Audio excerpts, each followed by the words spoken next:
Hello friends, welcome to new mentors exam 360. So ఈరోజు మనం discuss చేయబోయే ఆర్టికల్ నెంబర్ 12 నుంచి మనం స్టార్ట్ చేద్దాము. సో ఆర్టికల్ నెంబర్ 12 మనకి ఏం చెప్తుంది? సో ఈ ఆర్టికల్ నెంబర్ 12లో మనకి మెయిన్గా వచ్చేసి డెఫినేషన్ ఆఫ్ స్టేట్ అండి. సో డెఫినేషన్ ఆఫ్ స్టేట్ అంటే సో ఏదైనా ఒక ప్రభుత్వం అనుకోవచ్చు. సరే, ఆ డెఫినేషన్ అంటే ఫర్ ఎగ్జాంపుల్ ఇక్కడ స్టేట్ అంటే ఒక కంట్రీ అండి. ఒక కంట్రీ, ఓకే, ఒక కంట్రీ లేదా ఒక స్టేటు, సో లేకపోతే ఒక పంచాయత్ రాజ్ ఇన్స్టిట్యూషను. సో ఇవి ఏవైనా కూడా, so state is what which governs the people. Okay, state is the which governs the people. So పీపుల్ని పరిపాలించేది, so directly or indirectly, so అది ఏదైనా కావచ్చు, దాన్ని మనము స్టేట్ అంటాము. సో ఇక్కడ మనకి స్టేట్ యొక్క డెఫినేషన్ కనుక క్లియర్గా లేకపోతే సో మనకు తర్వాత కొన్ని రాజ్యాంగపరంగా కొన్ని చిక్కులు వచ్చే అవకాశం ఉంటుందన్నమాట. సో దానికోసం అని చెప్పి రాజ్యాంగంలో క్లియర్గా మనకి స్టేట్ అంటే ఏమిటి అనే ఒక డెఫినేషన్ని మనకి ఇక్కడ ఇచ్చారు. సో అదే ఆర్టికల్ నెంబర్ 12 అనమాట. సో మీరు గుర్తుపెట్టుకోండి, ఆర్టికల్ నెంబర్ 12 అంటే that is the definition of state అని అర్థం. సో ఇక్కడ మనకి ఏమి ఇచ్చారండి స్టేట్లో? ఫస్ట్, స్టేట్ అంటే government and parliament of India. So ఇక్కడ రెండు పదాలు ఉన్నాయి మనకి, government and parliament of India. So government and parliament, so రెండు చాలామంది ఒకటే అని అనుకుంటారు. సో వీటిలో మనకి భేదం ఉందండి. సో ఫస్ట్ గవర్నమెంట్, నెక్స్ట్ వచ్చేసి పార్లమెంట్. సో పార్లమెంట్ అంటే విచ్ మేక్స్ ది లా,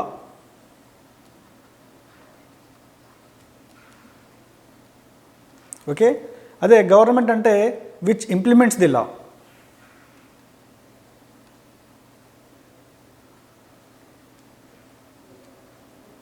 అంటే పార్లమెంట్ అనేది చట్టాలు చేస్తుంది, చట్టాలు చేయడం వరకే ఈ పార్లమెంట్ యొక్క పని. ఆ చట్టాన్ని అమలు చేసేటువంటి బాధ్యత గవర్నమెంట్. సో పార్లమెంట్లో ఎవరు ఉంటారండి? పార్లమెంట్లో మనకి జనరల్గా ఎంపీస్ ఉంటారు. So member of parliament, so ప్రజల చేత ఎన్నుకోబడినటువంటి ఎంపీస్ ఈ పార్లమెంట్లో కూర్చుంటారు. So they are the voice of the people అండి. సో ఆ కాన్స్టిట్యున్సీలో వాళ్ళకున్న వాయిస్ అనమాట పార్లమెంట్లో. సో అందరూ కలిసి ఒక చట్టాన్ని చేసిన తర్వాత, ఒకసారి చట్టం మేకింగ్ అది యాక్ట్ అయిన తర్వాత ఆ చట్టం అనేది మనకి గవర్నమెంట్కి ట్రాన్స్ఫర్ చేయబడుతుంది. సో గవర్నమెంట్ అనేది ఒక నేమ్, కానీ చెప్పాలంటే ఇది ఒక వ్యవస్థ. ఓకే, దీన్ని మనం వ్యవస్థ అంటాము. సో గవర్నమెంట్ వ్యవస్థలో ఏమేమి ఉంటాయి? సో గవర్నమెంట్ వ్యవస్థలో వచ్చేసి మనకి ఇక్కడ స్టార్టింగ్ హెడ్ వచ్చండి మనకి కౌన్సిల్ ఆఫ్ మినిస్టర్స్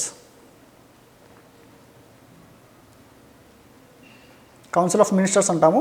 సో మనకి క్యాబినెట్ మంత్రులు, సో ఈ మంత్రులు ఎవరైతే ఉన్నారో వాళ్ళ ఆధీనంలోకి మనకి గవర్నెన్స్ అనేది స్టార్ట్ అవుతుంది. అంటే ఒకసారి చట్టం చేసిన తర్వాత ఆ చట్టం యొక్క అమలు దానికి సంబంధించినటువంటి మంత్రిత్వ శాఖ దగ్గరికి వెళ్తుంది. సో ఆ కౌన్సిల్ ఆఫ్ మినిస్టర్ దానికి హెడ్ ఉంటాడు. దాని తర్వాత దాని కింద సెక్రటరీసు, జాయింట్ సెక్రటరీసు, దాని తర్వాత మనకి ఇంకా కింది స్థాయికి వస్తే మనకి group 1 employees, group 2 employees, group 3, group 4. So ఇదంతా ఇదొక వ్యవస్థ అండి. సో ఇక్కడ మనకి హెడ్లో అయితే మనకి కౌన్సిల్ ఆఫ్ మినిస్టర్స్ ఉంటారు, దాని కింద సెక్రటరీస్ ఉంటారు. సో దీన్ని సెక్రటరీస్ అంటాము, వాళ్ళని సెక్రటరీస్. సో వాళ్ళు జనరల్గా ఐఏఎస్ ఆఫీసర్స్ ఉంటారు. దాని తర్వాత మళ్ళీ మనకి group 1, group 2, group 3, group 4 officers.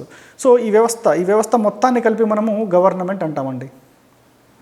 Okay, మీకు సింపుల్గా అర్థం కావాలంటే చట్టాలు చేసిన తర్వాత ఆ చట్టాలు ఇక్కడ వీళ్ళ కింద మనకి పీపుల్ ఉంటారండి. సో ఆ చట్టం వీళ్ళకి చేరుకోవాలంటే ఇక్కడ నుంచి ఇంప్లిమెంటేషన్ స్టార్ట్ అయితే పాలసీ మేకింగ్ అనేది, సో ఈ మంత్రులు దానికి రూల్స్ అండ్ రెగ్యులేషన్స్ రాస్తారు. ఆ తర్వాత ఐఏఎస్ అధికారి చేతికి వెళ్తుంది. సో అటు నుంచి ఆ ఇంప్లిమెంటేషన్ గ్రూప్ 1 ఆఫీసర్ కొంత రోల్ తీసుకుని, గ్రూప్ 2 ఆఫీసరు, గ్రూప్ 3 వీళ్ళందరూ సపోర్టింగ్ స్టాఫ్ ఉంటారు. సో దాని ద్వారా మనం ఇక్కడ చేసినట్టు చట్టం అనేది మనకి ఒక సాధారణ పౌరుడికి చేరుతుంది. సో ఈ వ్యవస్థ మొత్తాన్ని కూడా మనము గవర్నమెంట్ అంటాము. సో ఇందులో పనిచేసే ఎంప్లాయీస్, ఈ మంత్రి దగ్గర నుంచి ఈవెన్ గ్రూప్ 4 స్టాఫ్ అంతవరకు వీళ్ళంతా గవర్నమెంట్లో ఒక భాగమే. సో ఈ ఎంప్లాయీస్ అందరూ గవర్నమెంట్ కిందకి వస్తారు. సో పార్లమెంట్ అనేది ఓన్లీ ఎంపీస్ అండ్ ఎమ్మెల్యేస్, వాళ్ళు చట్టాలు చేస్తారు. అమలు పరిచే సిబ్బంది ఎవరైతే ఉంటారో వాళ్ళందరినీ కూడా మనం కలిపి గవర్నమెంట్ అని అంటాము. సో ఇక్కడ ఏమి ఇచ్చారంటే స్టేట్ అంటే దాని అర్థం ఏంటంటే గవర్నమెంట్ అండ్ పార్లమెంట్, ఈ రెండు ఆఫ్ ఇండియా. సో భారతదేశానికి సంబంధించినటువంటి ప్రభుత్వము అంటే కేంద్ర ప్రభుత్వము, మరియు కేంద్ర ప్రభుత్వం ఇంప్లిమెంట్ చేసినటువంటి కేంద్ర వ్యవస్థ.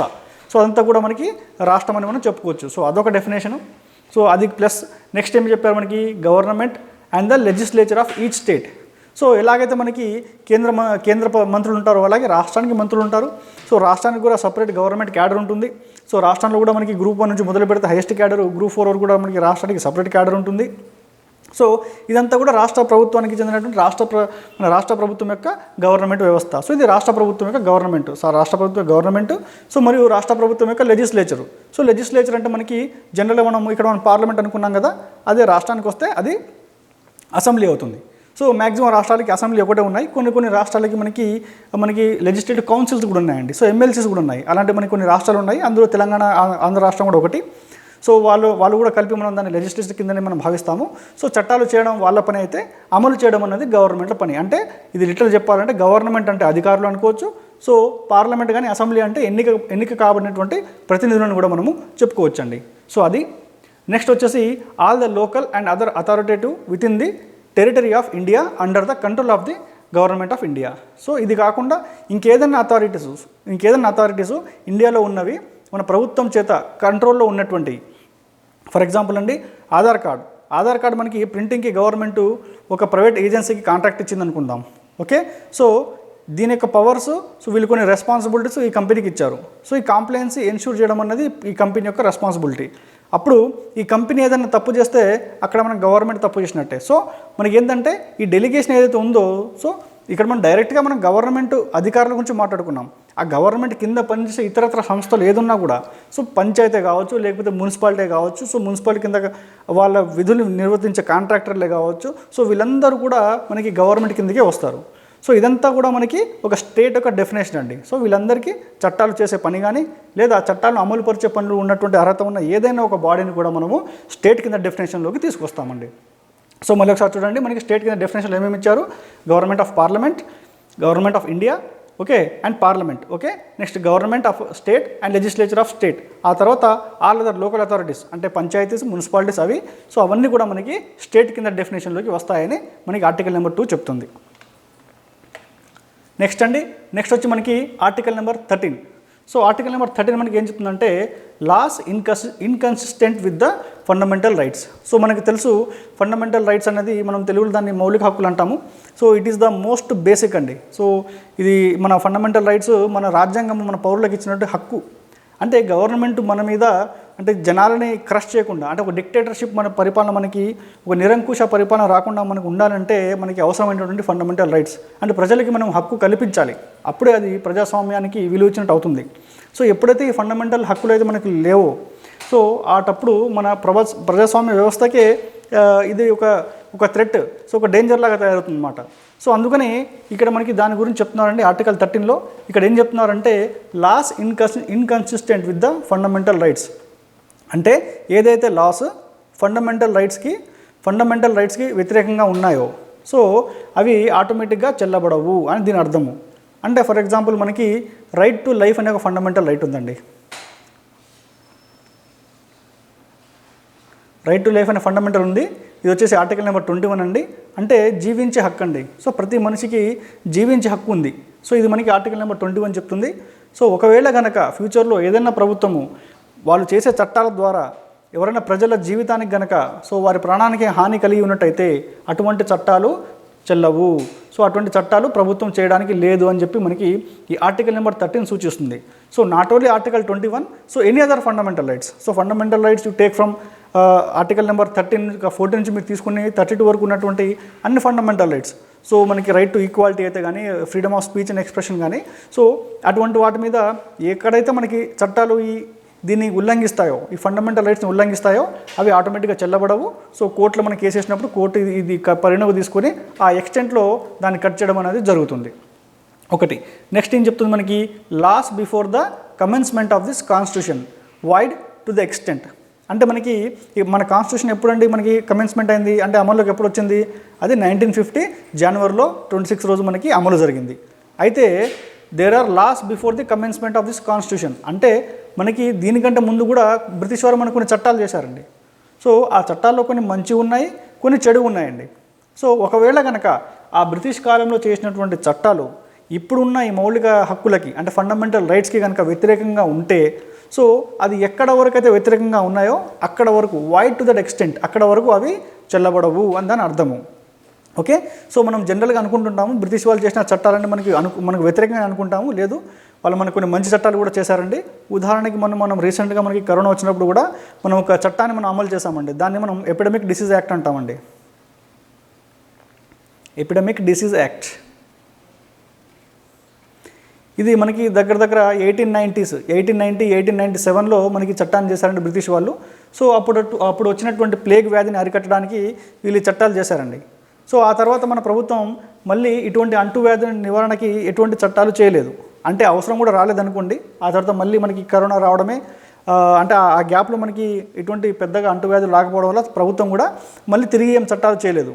కానీ కరోనా టైంలో వీటిని అరికట్టడానికి మనకి చట్టం అవసరం రావాల్సి వచ్చింది. అప్పుడు మనము ఈ ఎపిడమిక్ యాక్ట్, డిసీజ్ యాక్ట్ 1897ని మనం పాటించాము.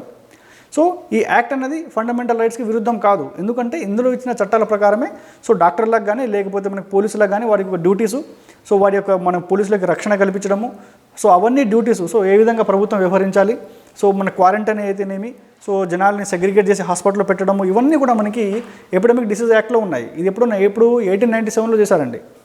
సో ఆ తర్వాత మన ప్రభుత్వం చేయలేదు కాబట్టి ఈ చట్టాన్ని మనం ఫాలో అయ్యాము. ఈ చట్టంలో ఏమన్నా మనకి ఈ ఫండమెంటల్ రైట్స్కి వ్యతిరేకంగా ఉన్నాయంటే లేవు. సో కాబట్టి ఇది వాయిడ్ కాదు, దీన్ని మనం పాటించవచ్చు. సో మరికొన్ని చట్టాలు ఉంటాయండి. ఫర్ ఎగ్జాంపుల్ మనకి ఫారెస్ట్ రైట్ తీసుకోండి. సో ఫారెస్ట్ రైట్లో బ్రిటిష్ వారు వారికి అనుకూలంగా ఫారెస్ట్ రైట్ పెట్టారు. అంటే గిరిజనులకు అందులో రాకుండా సో వాళ్ళకి రెస్ట్రిక్షన్స్ పెట్టడము, లేకపోతే ట్యాక్సులు విపరీతంగా పెంచేయడము, సో అవన్నీ కూడా మనకి ఫండమెంటల్ రైట్స్కి విరుద్ధం కాబట్టి అటువంటి చట్టాలు మనం తీసేసాము. కానీ కొన్ని మంచి చట్టాలు ఉన్నాయి బ్రిటిష్ వాళ్ళు చేసినవి, అవి మనం డెఫినెట్గా ఫాలో అవ్వచ్చు అంటిల్ అండ్ అన్లెస్ అవి ఫండమెంటల్ రైట్స్కి వ్యతిరేకంగా లేకపోతే. సో అది దీనికి అర్థం. నెక్స్ట్ వచ్చి state shall not make any law which takes away fundamental rights. అంటే స్టేట్ అంటే ప్రభుత్వము. సో అది ఏదైనా కావచ్చు. మన ప్రభుత్వానికి మనం డెఫినేషన్ చూసాం కదా, అది కేంద్ర ప్రభుత్వం కావచ్చు, సో రాష్ట్ర ప్రభుత్వం కావచ్చు, సో ఎవరైనా కావచ్చు.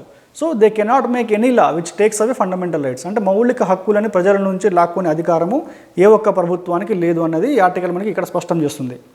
సో నెక్స్ట్ వచ్చి ఇక్కడ మనం లా అని చెప్పాం కదండి. సో ఇక్కడ లా చట్టము అంటే ఏమిటి? సో దీనికి మనకు డెఫినేషన్ ఇవ్వాల్సిన అవసరం ఉంది. ఎందుకంటే మళ్ళీ ఈ డెఫినేషనే క్లియర్గా లేకపోతే రేపు మళ్ళీ మనకి ఇది కోర్టులో వివాదాలు మనకి వచ్చే పరిస్థితి ఉంటాయి. సో దాన్ని మైండ్లో పెట్టుకుని మన కాన్స్టిట్యూషన్ మేకర్స్ ఈ చట్టాన్ని కూడా మనకి నిర్వచనం ఇచ్చారు. సో ఇక్కడ ఏం చెప్తున్నారండి, సో లా అంటే ఏమిటి? సో ఇక్కడ లా అంటే ordinance, order, bylaw, rules, regulation, notification and custom. So ఒక లాలో ఇన్ని సబ్ పార్ట్స్ ఉన్నాయండి. సో మీకు ఒక్కొక్కటి నేను ఎక్స్ప్లెయిన్ చేస్తాను. ఆర్డినెన్స్. సో ఆర్డినెన్స్ అంటే ఏమిటి? ఆర్డినెన్స్ అంటే మీకు తెలుసు కదండి. సో పార్లమెంట్ కానీ లేకపోతే అసెంబ్లీ కానీ అది దానికి సెషన్లో లేనప్పుడు ఏమైనా ఎమర్జెన్సీగా చట్టం చేయాల్సి వస్తే అప్పుడు మనము ప్రెసిడెంట్ని, మన కేంద్రంలో అయితే రాష్ట్రపతిని, సో మనం రాష్ట్రంలో అయితే మన గవర్నర్ ద్వారా ఒక ఆర్డినెన్స్ని తీసుకురావచ్చండి. సో దానికి ఒక 6 months మనకి వ్యాలిడిటీ కూడా ఉంటుంది. సో దాన్ని మనం ఆర్డినెన్స్ అంటాము. సో ఆ ఆర్డినెన్స్ కూడా ఫండమెంటల్ రైట్స్కి వ్యతిరేకంగా ఉండకూడదు. నెక్స్ట్ ఆర్డర్ అంటే మనం జనరల్గా వింటుంటామండి, జీవో అంటాం దాన్ని. సో ఇది గవర్నెన్స్లో ఒక పార్టు. జీవో అంటే ఏదైనా ఒక ఆర్డర్ని ఒక ప్రభుత్వ అధికారి జారీ చేసినప్పుడు దాన్ని మనం జీవో అంటాం. ఇది జీవో జనరల్గా మనకి ఐఏఎస్ క్యాడర్లోని అధికారులు ఇస్తుంటారు. సో దాన్ని మనం జీవో అంటాం. దాన్ని మనం గవర్నమెంట్ ఆర్డర్ అని కూడా అంటాము.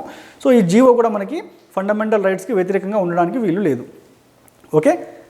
నెక్స్ట్ వచ్చి బైలా అంటే ఫస్ట్ మనం ఒకసారి చట్టం చేసామనుకోండి, దాన్ని మనము యాక్ట్ అంటామండి. చట్టాన్ని మనం యాక్ట్ అంటాము.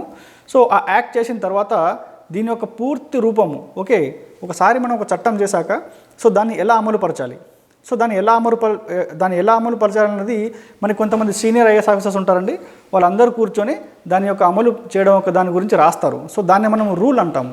సో మనకి లా అన్నది మదర్ అయితే రూల్ అన్నది దాని యొక్క డాటర్ కానీ సన్ కానీ అనుకోవచ్చు. సో లాకి ఒక నెక్స్ట్ లెవెల్ అనమాట. సో లా అన్నది మనకు ఒక పూర్తి రూపం ఇస్తుంది. రూల్ అన్నది స్పెసిఫిక్గా దాన్ని ఎలా ఇంప్లిమెంట్ చేయాలో మనకి చెబుతుంది. సో దాన్ని మనం రూల్ అంటాము. దాన్ని బైలా, రూల్, ఈ రెండు కూడా మనకి ఈ చట్టం నుంచి వచ్చినవి ఉంటాయి. సో నెక్స్ట్ రెగ్యులేషన్ అంటే సో కొన్నిటి మీద గవర్నమెంట్ కొన్ని రెస్ట్రిక్షన్స్ మనకు విధిస్తుంటుంది. ఫర్ ఎగ్జాంపుల్ ఆల్కహాల్ తీసుకోండి. ఆల్కహాల్ కానీ లేకపోతే కొన్ని చోట్ల మనకి దేవాలయాలు, తిరుపతి లాంటి ప్లేసెస్లో కూడా అక్కడ మనకి ఆల్కహాల్ కానీ లేకపోతే మాంసం కానీ అమ్మడం అన్నది అక్కడ నిషేధము. సో అటువంటి రెగ్యులేషన్స్ ఏదైనా గవర్నమెంట్ తీసుకొచ్చినా కూడా అది మనకి ఫండమెంటల్ రైట్స్కి వ్యతిరేకంగా ఉండకూడదు. Next notification and custom. So ప్రభుత్వాలు ఇచ్చే ఎటువంటి నోటిఫికేషన్లు కూడా మనకి చట్ట పరిధిలోకి వస్తాయి. So as far is fundamental rights మనం తీసుకుంటే కనుక ఇవన్నీ కూడా మనం చట్టం కిందకే తీసుకొస్తాం. కాబట్టి వీటన్నిటిలో ఏదో ఒకటి చూసినా కూడా మనం ఫండమెంటల్ రైట్స్కి వ్యతిరేకంగా ఉండడానికి వీలు లేదన్నది దీని సారాంశం. సో నెక్స్ట్ వచ్చేసండి కస్టమ్ అంటే ఆచారాలు అండి.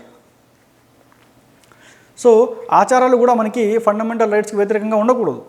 సో దీన్ని మీకు పర్ఫెక్ట్ ఉదాహరణ చెప్పాలంటే మనకి రీసెంట్గా జరిగిందండి, మనకి శబరిమలలో మనకి ఇష్యూ చూసాం, మనకి ఉమెన్ టెంపుల్ ఎంట్రీ గురించి. సో అందులో మనకి దీని గురించి మాట్లాడారు, జడ్జిలో కూడా దీని మీద చాలా వాదోపవాదాలు జరిగాయి. సో ఈ లేడీస్ని అక్కడ అలౌ చేయకూడదు అన్నది కష్టం, ఇది ఒక ఆచారం అండి. కాకపోతే మనకి ఒక ఆర్టికల్ ఉందండి, మనకి ఆర్టికల్ నెంబర్ 14 చెప్తుంది next right to equality. Okay, right to equality. So right to equality మనకి ఏం చెప్తుంది అంటే ఇక్కడ మనకి there shall be no discrimination అండి. సో అందరికీ మన ఈక్వాలిటీ ఇవ్వాలి, అంటే మనకి మేల్స్ని మనం పంపిస్తున్నప్పుడు ఫీమేల్స్ని కూడా అలో చేయాలి. సో అదొకటి వయలేట్ అవుతుంది. నెక్స్ట్ వచ్చి there should be no discrimination, అంటే మనకి వ్యత్యాసం అనేది చూపించకూడదు. సో అక్కడ మనకి పురుషులకి మహిళలకి వ్యత్యాసం చూపిస్తున్నాం మనం శబరిమల కేసులో. సో దానికి ఇది యాక్చువల్గా చూస్తే మనం ఫండమెంటల్ రైట్స్కి ఇది ఆపోజిటే. సో అందుకనే ఈ శబరిమల కేసు ఎప్పుడైతే కోర్టుకు వెళ్ళిందో, కోర్టు ఈ ఆర్టికల్ 13లోని ఈ కష్టం, ఈ ఆచారం అనే అంశాన్ని పెట్టుకుని ఈ యొక్క ఆచారం కూడా ఈ ఫండమెంటల్ రైట్స్కి వ్యతిరేకంగా ఉందని చెప్పడం వల్ల మనకి ఉమెన్ అన్నది ఆ టెంపుల్లో వెళ్ళడానికి మనకి కోర్టు ఇచ్చింది అధికారం. సో కోర్టు మనకి తీర్పునిచ్చింది అది దీన్ని బేస్ చేసుకుని, ఎందుకంటే అక్కడ ఆచారం అన్నది ఆ ఫండమెంటల్ రైట్స్కి వ్యతిరేకంగా ఉంది. సో దాని తర్వాత మళ్ళీ ప్రభుత్వం దాన్ని పునఃపరిశీలించాలని చెప్పేసి మళ్ళీ పిటిషన్ వేయడము, సో అది డిఫరెంట్ ఇష్యూ అనుకోండి. బట్ ఇక్కడ ఏంటంటే ఈవెన్ మనం ఫాలో అయ్యే ఆచారాలు కూడా ఈ ఫండమెంటల్ ఈ మౌలిక హక్కులకు అది వ్యతిరేకంగా ఉండకూడదు అనేది మనకి ఆర్టికల్ 13 చెప్పేటువంటి సారాంశం. నెక్స్ట్ వచ్చేసండి article number 14. So article number 14 మనకి ఏం చెప్తుంది, equality before law. So equality అండి, సమానత్వం గురించి మనకి ఈ ఆర్టికల్ చెప్తుంది. సో ఇందులో ఏం చెప్తున్నారు, state shall not deny any person equality before the law. So ఇక్కడ 2 వర్డ్స్ ఉన్నాయండి, equality before the law or equal protection of law. ఇప్పుడు ఈక్వాలిటీ బిఫోర్ లా అంటే ఏమిటి, ఈక్వల్ ప్రొటెక్షన్ ఆఫ్ లా అంటే ఏమిటి, ఈ రెండింటికి మీకు డెఫినేషన్ చెప్తాను. సో ఈక్వాలిటీ బిఫోర్ లా అని అంటే ఏదైనా ఒక చట్టం చేసినప్పుడు, ఒక లా అనుకుందాము, దీని ఒక లా ఉన్నప్పుడు ఇది ఎవరికి కూడా డిస్క్రిమినేషన్ చూపించదు. అంటే ఫర్ ఎగ్జాంపుల్ ఇక్కడ ఒక ఐఏఎస్ అధికారి అనుకోండి, సో ఇక్కడ ఒక నార్మల్ పర్సన్ అనుకోండి. ఓకే, సో మనకి ఫర్ ఎగ్జాంపుల్ ఏదైనా ఒక సెక్షన్ తీసుకుందాము. ఫర్ ఎగ్జాంపుల్ ఎవరైనా మర్డర్ చేస్తే వాళ్ళకి 5 years జైలు శిక్ష అనుకుందామండి. ఓకే, సో ఇది లా, మనం రాసుకున్నటువంటి చట్టము. సో ఒక ఐఏఎస్ ఆఫీసరు ఈ క్రైమ్ చేస్తే కనుక అతనికి 5 years శిక్ష విధిస్తారండి. అదేవిధంగా ఒక నార్మల్ పర్సన్ అదే క్రైమ్ చేసినా అతనికి కూడా 5 years శిక్ష పడుతుంది. సో ఇక్కడ మీ హోదా ఏదైనప్పటికీ కానీ, అంటే మీరు ఐఏఎస్ ఆఫీసర్ కావచ్చు, మీరు మంత్రి కావచ్చు, మీరు ఎవరైనా కావచ్చు, కానీ ఒకసారి మనం ఒక చట్టాన్ని రాసుకున్నప్పుడు అది అందరికీ సమానంగా వర్తించాలి అనేదే మనకి ఆర్టికల్ నెంబర్ 14 చెప్తుంది. దాన్ని మనము ఈక్వాలిటీ బిఫోర్ లా అని అంటాం. నెక్స్ట్ వచ్చేసి equal protection of laws. So equal protection of law అంటే ఏమిటి, సో ఈక్వల్ ప్రొటెక్షన్ అంటే సేమ్ సిచ్యువేషన్ని మనం సమానంగా చూస్తాము. అంటే సమానంగా ఉన్న పీపుల్ని సేమ్గా ట్రీట్ చేస్తాము, అసమానంగా ఉన్న పీపుల్ని అసమానంగానే ట్రీట్ చేయాలి. సో ఇక్కడ ఏంటంటే concept, equal people shall be treated equally. Okay, and unequal people treated unequally. అంటే సమానంగా ఉన్న వ్యక్తుల్ని సమానంగానే ట్రీట్ చేస్తాము, అసమానంగా ఉన్న వ్యక్తుల్ని అసమానంగానే ట్రీట్ చేస్తాం. ఫర్ ఎగ్జాంపుల్ 2 ఐఏఎస్ ఆఫీసర్లు ఉన్నారనుకోండి, సో వారిద్దరికి సర్వీస్ కండిషన్స్ రూల్స్ ఏమన్నా కూడా వారిద్దరు సమాన హోదాలో ఉన్నారు కాబట్టి వాళ్ళిద్దరికి సమానమైన శాలరీని ఇవ్వాలి. సో ఎప్పుడైతే వాళ్ళ సీనియారిటీ, వాళ్ళ హోదా ప్రతిదీ సమానంగా ఉన్నప్పుడు నువ్వు వాళ్ళకి డిఫరెంట్ శాలరీస్ ఇవ్వలేరు. కాబట్టి వీళ్ళు ఇక్కడేంది, వీళ్ళు ఐఏఎస్ ఆఫీసర్ ఇద్దరు సమాన హోదా, సమాన సీనియారిటీ ప్రతిదీ సమానంగా ఉన్నప్పుడు వాళ్ళకి శాలరీ కూడా మనం సమానంగానే ఇస్తాము, ఎందుకంటే వాళ్ళిద్దరు సేమ్ కేటగిరీకి చెందిన వాళ్ళు కాబట్టి. సో అదేవిధంగా ఎప్పుడైతే నెక్స్ట్ ఒక అటెండర్ని తీసుకుందామండి, ఒక అటెండర్ని ఇక్కడ ఎగ్జాంపుల్ తీసుకుంటే ఇతని శాలరీ ఫర్ ఎగ్జాంపుల్ 50K 50,000 అనుకుందాం, అటెండర్ శాలరీ ఒక 10,000 అనుకుందామండి. సో ఇక్కడ అటెండర్ వచ్చి ఈ ఆర్టికల్ని ఆసరాగా తీసుకొని సార్ ఈక్వాలిటీ బిఫోర్ లా అంటున్నారు కదా, మరి ఇక్కడ ఐఏఎస్ ఆఫీసర్కి ఏమో 50,000 ఇస్తున్నారు, నాకు 10K ఇస్తున్నారని మీరు వాదించలేరు. ఎందుకంటే ఇక్కడ అదే మనకు చెప్తుంది ఈక్వల్ ప్రొటెక్షన్ ఆఫ్ లా అంటే ఇక్కడ ఐఏఎస్ అధికారి అండ్ అటెండర్ వీళ్ళిద్దరి క్యాడరు ఒకటి కాదు, 2 వేరు. కాబట్టి వీరిని వేరుగానే చూడాలి. అదే ఇక్కడ చెప్తున్నాను నేను. ఇక్కడ unequal people shall be treated unequally. అంటే వీరిద్దరు ఏ విషయంలో ఒకటి కానప్పుడు వీళ్ళని అన్ఈక్వల్గానే ట్రీట్ చేస్తారు. సో అన్ని విషయాలు వీళ్ళు అన్ఈక్వల్గానే ఉంటారు, వాళ్ళ హోదా కావచ్చు, ఏదైనా కావచ్చు. కానీ 2 ఐఏఎస్ వ్యక్తులకు వచ్చేసి మాత్రం వీళ్ళిద్దరు ఈక్వల్ పీపుల్ కాబట్టి వీళ్ళిద్దరిని మనము ఈక్వల్గానే ట్రీట్ చేయాల్సి ఉంటుంది. సో అది మనకి ఈ ఆర్టికల్ 14 చెప్పేటువంటి సారాంశం అండి. సో మీకు అర్థమైంది అనుకుంటాను క్లియర్గా. నెక్స్ట్ నెక్స్ట్ వచ్చేసి మనకి prohibition of discrimination on the ground of religion, race, caste, sex or place of birth. మనకి ఇది ఆర్టికల్ నెంబర్ 15 చెప్తుంది. మనకి ఇది డిస్క్రిమినేషన్ అండి, అంటే వివక్ష. మనకి ఏ ఒక మనకి ఇచ్చిన కొన్ని గ్రౌండ్స్ ఇచ్చారండి, రిలీజను, రేస్, క్యాస్ట్, సెక్స్. సో వీటిని మనం బేస్ చేసుకొని ఏ ఒక్కరిని కూడా మనము వివక్ష అనేది చూపకూడదు. సో ఆ వివక్ష ఏ విషయాలు చూపకూడదు, ఒక రిలీజియన్ బేస్ చేసుకొని, అంటే మతపరంగా కూడా ఏ ఇద్దరు వ్యక్తుల్ని మనము వ్యత్యాసం మనము చూపించకూడదు. సో ఆ వివక్ష అనేది చూపించకూడదు. సో రేస్ అంటే జాతిని అనుసరించి, క్యాస్ట్ కులాన్ని అనుసరించి, సెక్స్ అంటే వాళ్ళ లింగాన్ని, స్త్రీ లేదా పురుషులు, నెక్స్ట్ ప్లేస్ ఆఫ్ బర్త్ వారు పుట్టిన ప్రదేశాన్ని. సో వీటన్నిటిని మనం బేస్ చేసుకొని ఏ విషయాల్లో కూడా మనము వ్యత్యాసం అనేది చూపించకూడదు, డిస్క్రిమినేషన్ అనేది చూపించకూడదు అనేది మనకి ఆర్టికల్ నెంబర్ 15 మౌలిక హక్కులు మనకి ఇస్తుంది ఈ రాజ్యాంగం. సో అందులో భాగంగానే సో ఇక్కడ మనకి ఇంకొన్ని ప్రొవిజన్స్ ఇచ్చారు ఇదే ఆర్టికల్లో. సో ఎక్కడెక్కడ మనం డిస్క్రిమినేషన్ చూపించకూడదు, సో అది ఎక్కడంటే access to shops and public restaurants, అంటే పబ్లిక్ వాడే ఎటువంటి ప్లేస్లో కూడా మనము ఈ డిస్క్రిమినేషన్ని చూపించడానికి వీలు లేదు. సో అవి షాప్స్ కావచ్చు, పబ్లిక్ రెస్టారెంట్స్ కావచ్చు. సో మీరు పబ్లిక్ రెస్టారెంట్ కానీ షాప్స్ కానీ వెళ్ళినప్పుడు ఎవరైనా కూడా మీ కులాన్ని లేదా మీ మతాన్ని అనుసరించి మిమ్మల్ని ఎంట్రీ ఇవ్వను అంటే అది కుదరదు, అది చట్టపరంగా అది నేరం అవుతుంది. ఎందుకంటే అతను మీ కులాన్ని లేదా మీ మతాన్ని లేదా మీ జాతిని లేదా మీ యొక్క లింగాన్ని ఆయన చూసి మిమ్మల్ని డిస్క్రిమినేషన్ చేస్తున్నారు కాబట్టి సో ఈ పబ్లిక్ ప్లేసెస్లో అలాంటి డిస్క్రిమినేషన్ చూపించకూడదు. నెక్స్ట్ ఎక్కడ use of wells, tanks, bathing ghats, roads, okay, which are maintain wholly or partly out of state funds, అంటే మనకి బావులు లేకపోతే చెరువులు లేకపోతే రోడ్లు, సో ఇవన్నీ కూడా మనకి ప్రభుత్వ డబ్బుతో ఇవన్నీ కట్టబడినవి. సో ఎప్పుడైతే ప్రభుత్వము మనకి సగం లేదా అంతకంటే ఎక్కువ డబ్బులు కేటాయిస్తుందో సో అది పబ్లిక్ ప్రాపర్టీ అవుతుంది. సో అటువంటి పబ్లిక్ ప్రాపర్టీలో సో ఎవరు వచ్చినా కూడా వాళ్ళని ఈ బేసిస్లో అంటే రిలీజన్ కానీ వాళ్ళ రేస్ కానీ వాళ్ళ క్యాస్ట్ కానీ సో ఏదైనా కానీ సో వాటిని గురించి మనము వ్యత్యాసం అన్నది చూపించకూడదు. ఓకే, నెక్స్ట్ వచ్చి state can make special provisions for women and children. So ఇప్పుడు మీకు ఇంతకుముందు ఒక డౌట్ వచ్చి ఉండొచ్చు, సో సార్ మనము క్యాస్ట్, సెక్స్, సో క్యాస్ట్ పరంగా వ్యత్యాసం చూపించకూడదు కదా, మనకి రిజర్వేషన్ ఇస్తుంది కదా, అది ఎలాగని. సో దానికి ఇక్కడ మన సమాధానం చెప్పింది ఆర్టికల్ 15లోనే ఇచ్చారు ఆన్సర్. దానికి ఇక్కడ ఏమి ఇచ్చారంటే state can make special provision for women and children, అంటే మనకి మహిళలకి పిల్లలకి కొంత డిస్క్రిమినేషన్ స్టేట్ చూపించవచ్చు. అదేవిధంగా మనకి state can make special provision for advancement of any socially and educationally backward classes of citizens for the SC STs and EWS, అంటే economically weaker sections. So women, children, SC ST మరియు economically weaker section, ఇది రీసెంట్గా మనం add చేసాము. So వీళ్ళకి మాత్రము state కొంత వ్యత్యాసం చూపించవచ్చు, అంటే ప్రభుత్వము వీళ్ళకి కొన్ని రాయితీలు ఇవ్వచ్చు. సో అది రిజర్వేషన్ పరంగా కావచ్చు, లేకపోతే ఎక్కడైనా మీరు ఎగ్జామ్ ఫీజు కడితే వాళ్ళకి ఫీజు పరంగా తగ్గించడం కావచ్చు, లేకపోతే కొన్ని జాబ్స్ ఉంటాయి, ఫర్ ఎగ్జాంపుల్ నర్సింగ్ జాబ్స్ ఉంటాయండి. నర్సింగ్ జాబ్లో జనరల్గా ఉమెన్కి ప్రిఫరెన్స్ ఇవ్వచ్చు. అలాగే పోలీస్ జాబ్ చూసుకోండి, అక్కడ జనరల్గా అయితే మనము మేల్స్కి, సో మగవాళ్ళకి అక్కడ మనం ప్రిఫరెన్స్ ఇవ్వచ్చు. సో ఇటువంటి కొన్ని వ్యత్యాసాలు సో ఏదైతే సబబుగా అనిపిస్తాయో సో వీళ్ళ అడ్వాన్స్మెంట్ పైకి రావాలో సో అటువంటి తోచినవి ప్రభుత్వం ఈ కేటగిరీ వాళ్ళకి ఇవ్వచ్చండి. సో ఇదొకటి ఈ చట్టంలో ఎక్సెప్షన్, అంటే వీటి ప్రభుత్వం ఇచ్చే వ్యత్యాసం కాకుండా మరి ఏ విషయాల్లో కూడా మనము డిస్క్రిమినేషన్ అన్నది ఈ గ్రౌండ్స్ మీద మనము చేయకూడదు. ఓకే, సో ఈ రెండు ఎక్సెప్షన్స్ అండి, విమెన్, చిల్డ్రన్, ఎస్సీ ఎస్టీ మరియు ఈడబ్ల్యూఎస్ వాళ్ళకి స్టేట్ మాత్రం వాళ్ళకి రిజర్వేషన్ ఇవ్వచ్చు. ఎందుకంటే వాళ్ళు తరతరాలుగా సో వాళ్ళు వెనుకబడి ఉన్నవాళ్ళు కాబట్టి సో వాళ్ళు వీళ్ళని అందుకోవాలంటే వీళ్ళకి కొన్ని రాయితీలు ఇవ్వాలి కాబట్టి సో అందుకోసం అనేది మనము వీళ్ళకి కొన్ని రిజర్వేషన్ అనేది ఇవ్వడం జరుగుతుంది. So that is all about article number 15 అండి. సో నెక్స్ట్ వచ్చి మనకి article number 16. So article number 16 మనకి ఏం చెప్తుందంటే equality of opportunity in the matters of public employment, అంటే మనకి గవర్నమెంట్ జాబ్లో equality of opportunity. So government జాబ్లో అందరికీ మనకి ఆపర్చునిటీ అంటే మనకి అవకాశం అన్నది సమానంగా ఇవ్వాలి. ఓకే, ఇది మెయిన్గా మనకి పబ్లిక్ ఎంప్లాయ్మెంట్ అంటే గవర్నమెంట్ జాబ్స్ గురించి మనకి ఆర్టికల్ నెంబర్ 16 మాట్లాడుతుంది. సో ఇందులో ఏమి ఇచ్చారు, equality of opportunity for all citizens in the matter relating to employment or appointment under the state, అంటే ప్రభుత్వ ఉద్యోగాలు మనం అప్లై చేసినప్పుడు అందరికీ సమాన అవకాశాలు ప్రభుత్వం కల్పించాలి. సో ఫర్ ఎగ్జాంపుల్ ఏదైనా ఎగ్జామ్కి క్వాలిఫికేషన్ డిగ్రీ అని పెట్టారనుకోండి, సో డిగ్రీ చేసిన ప్రతి ఒక్క వ్యక్తికి కూడా అప్లై చేసుకునే అవకాశం మనం ఇవ్వాలి.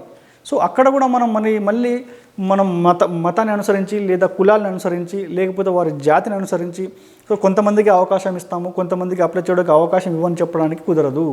సో ఇది మనకి హక్కు, ఈ హక్కు మనకి రాజ్యాంగం కల్పించింది. కాబట్టి ఏ ప్రభుత్వం కూడా ఈ హక్కుకు వ్యతిరేకంగా చట్టం కానీ దానికి సంబంధించిన ఆర్డర్ కానీ తీసుకురావడం కుదరదు అనేది మనకి ఆర్టికల్ నెంబర్ 16 చెప్తుంది.